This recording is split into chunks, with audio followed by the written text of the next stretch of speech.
આ તો સવારમાં 10 વાગે હું ઉઠ્યો ત્યારે તો મને ખબર પડી કે સવારમાં 8 વાગ્યાની અમારે ત્યાં લાઈટ જતી રહી છે. આ તો બહુ મોટી રામાયણ થઈ ગયેલા. પણ આપણે કોઈ ટેન્શન હતું જ નહીં, કેમ કે આપણા મોબાઈલની અંદર ને ફૂલ ચાર્જ હતું. અમારા ગામડામાં તો છે ને ભાઈઓ હોય કે બાઈઓ કે નાનું નાનું ઝેણકું ટેણિયું હોય, જો લાઈટ જાય ને એટલે શું કે ખબર હે કે આ લાઈટ વાળો મરી ગયો. વાત તો સહી है. અને ભાઈ જો લાઈટ જતી રહી એટલે ધીરે ધીરે બધાના મોબાઈલ હે ને મોબાઈલની બેટરીઓ ડાઉન થઈ જવા મળી. ઇન્વર્ટર વાળાને તો છે ને ઇન્વર્ટરની જે બેટરીઓ હતી ને ટુ કરી તો હુઈઝી. અને બધા મોણો તો ભાઈ બફાઈને છે ને બટાકાની જેમ છે ને દોરા દાબ થઈ ગયા.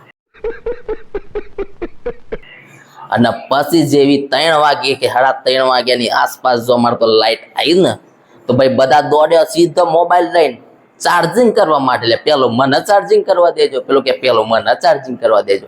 જોડે જોડે હું જોડાઈ ગયો લે, કારણ કે 3 વાગ્યા સુધી આપણી બેટરી ડાઉન થઈ જતી. હું તો ભાઈ 2 નંબર જોતો તોથી મેં બૂમ પાડી, મમ્મી મારો મોબાઈલ ચાર્જિંગમાં મેળ દેજી. તો આજે હવારથી આ હોવા સુધી ભાઈ લાઈટમાં બધા બફાઈ બટાકા થઈ ગયા. क्या बोला तूने?